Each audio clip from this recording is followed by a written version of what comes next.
If we go back to the core teachings of the ancient sages, from those lost ages when attainment of God realization and liberation from the matrix of Maya was still the goal of life, we find unanimity regarding the fundamental facts. Among those self-evident truths are the unreality of this world, the fictional nature of the fabricated ego, and the eternal presence of the inconceivable substratum of this cosmic hologram that is now about to reabsorb us all into the light, the formless, absolute consciousness that we really are.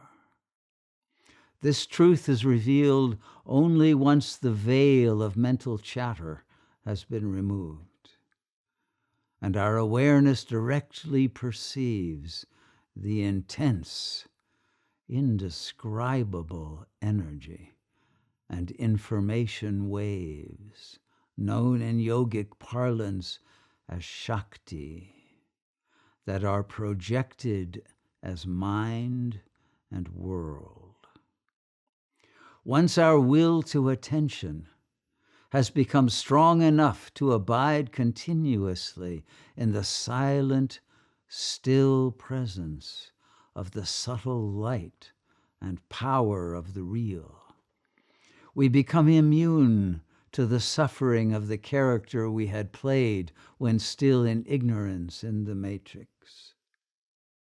Once all clinging to the illusion of the reality of both subjectivity and the objective world has ended, then all reactivity, all emotions and attitudes will also subside, and serene peace will saturate the body-mind and disseminate through the entire field of awareness. There will be no further wanting of anything from the world. There will be no investment in any outcome of current events. There will be no interest even in the fate of one's mortal frame. There will be no words or thoughts or impulses to action. But this will not result in apathy. The natural state of the egoless self manifests spontaneously as ecstasy, as wisdom, creative freedom, spiritual leadership, and altruistic generosity. If we think of the cosmos as a vast mandala, a tapestry of archetypal powers interwoven in a stunningly beautiful tableau, a cinematic masterwork of dramatic and impossible plots and counterplots, an infinite thought in the mind of God, whose cosmic reflection is floating in the unified quantum field, which in turn is afloat on an endless ocean of pure consciousness. Then it can be clearly perceived how the waves of qualia arising on the mirror surface of the senses create the illusion of a universe in time and space. But when the waves of mind subside, there is only timeless presence, free of qualities. You have probably seen how Tibetan monks work prodigiously for weeks to create large and intricate mandalas of multicolored sand. And once done, their sacred works of art are swept away into oblivion. And so it shall be with us. We are now on the cusp of the perfect storm. We are reaping the whirlwind of world-annihilating waves of destruction, that are disintegrating the complete mandala of history, rudely awakening us all from this field of nightmare dreams. But what most do not know is that this total devastation is to be followed by perfect stillness, absolute nothingness, and yet, paradoxically, of total presence. And then, at the whim of the zero that is also the one, in utter freedom and joy, another pulse of creative power will birth a new, thoroughly beautiful dream world. As prophesied by all the old religions, the next world will begin as a heavenly and harmonious realm of divinized humans, avatars who had been purified by our victorious participation in the current cosmic sacrifice. This is written in the world's mythologies, in the East as the dismemberment of Mahapurusha, in the West as theosis, bringing the kingdom of heaven, in the North as Odin's hanging on Yggdrasil, the tree of life, and in the South as the arising of the new sun from the heart of the sky. It happens cyclically in this mathematically exact toroidal time-space of totality, yet from the perspective of absolute presence, nothing happens at all.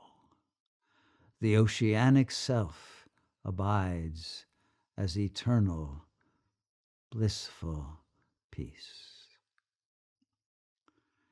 In this awesome ritual of ascendance, we now have a true golden opportunity of dancing our souls into total presence through complete absorption in the infinite consciousness, or at least of settling all our accounts of karma and creating future profits by sacrificing the worthless ego and its short-lived pseudo-treasures in the service of the whole, and being, as a result, born in lifetimes past and to come in situations of sweet delight, power, splendor, wealth, freedom, health, beauty, virtue, and of course, love's fulfillment.